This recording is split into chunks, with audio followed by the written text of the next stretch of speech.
En fait, la première qualité, Roger, que tu as, c'est l'écoute quand même.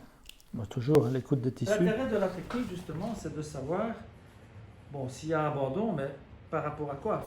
En fait, quand le patient a l'information par son corps de ce qui lui arrive, après, ça sort de son subconscient. Alors, il arrive à son conscient, le subconscient entre dans le conscient, et le patient alors verbalise parce qu'alors il retrouve les sensations, les images, les événements, quoi. Et quand il connaît bien son histoire familiale, est-ce que c'est un atout Quand il connaît bien son histoire, c'est mieux. Et parfois, il y a des images qui reviennent, mais alors surtout, quand il connaît son histoire, il ne l'a pas toujours utilisée. Et à partir du moment où il a la connexion avec son corps, il se dit « Ah, mais maintenant, voilà pourquoi. Ah, mais ce qu'on me disait, alors je comprends. Qu'on me disait telle ou telle ou telle phrase, ou qu'on me racontait tel ou tel événement. » À travers un sentiment, grâce au corps, grâce à ce qu'on va pouvoir trouver comme dysfonction au niveau du corps, on va pouvoir justement orienter les pistes pour pouvoir aller prendre de la distance, prendre du recul. C'est toute l'interprétation du trauma qui va permettre justement de prendre du recul et de mieux gérer le traumatisme. J'ai une patiente par exemple, elle arrive ici, elle est complètement en colère, elle dit « Je suis en colère, mon copain m'a laissé à l'arrêt du bus pendant un quart d'heure et il n'est pas arrivé, et il m'a laissé tomber, il m'a abandonné et je suis vraiment en colère, je suis vraiment en colère. Il faut m'enlever la colère. » Elle arrive, elle me dit « Voilà, j'ai ma colère, enlevez-moi ma colère, monsieur Fiaretti. » Je dis « Oui, on va enlever la colère. » Donc elle va sur la table et je regarde sa vertèbre cervicale qui est C4 de la colère. Mais j'ai C4, je ne vois rien. Et puis je descends sur son dos et je vois D9. Et en D9, finalement, je me dis, ben voilà, mais est-ce que je lui dis non Alors je lui suggère, est-ce que l'abandon, ça vous dit quelque chose?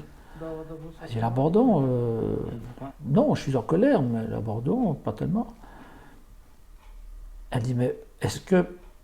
Maintenant, je me rappelle d'une histoire qu'elle me dit, quand j'étais bébé, ma maman m'a allaitée, puis elle m'a mise au lit, je me suis endormi, et elle est allée dans le jardin, dans le potager. Et elle a jardiné. Et puis elle est remontée dans la chambre, et il paraît que je criais, que j'étais en pleurs, que j'étais toute rouge, presque en train de convulsionner. Mais elle n'avait pas fait exprès, elle n'était pas partie longtemps, mais bon, je me suis réveillé apparemment, et voilà, j'étais en nage, et complètement désespéré, et complètement énervé, et dans la peur. Enfin, moi, j'en sais rien. C'est ce que mes parents m'ont raconté pendant toute mon enfance. Elle m'a dit, c'est quand même pas ça qui peut créer un sentiment d'abandon. Alors je dis, je ne sais pas, je vous laisse seul juge, qu'est-ce que vous en pensez? Alors elle dit, ben oui. Ah ben je comprends alors maintenant. Alors donc elle a pu, à travers ce qu'elle a découvert par son corps, ce sentiment d'abandon qui se rattachait à une histoire qu'on lui a racontée mais qui n'avait aucun impact. Et qui tout d'un coup est rentré dans une boîte emballée et finalement ça prenait un sens. Ça donnait un sens à ses comportements, à ses peurs, à ses réactions.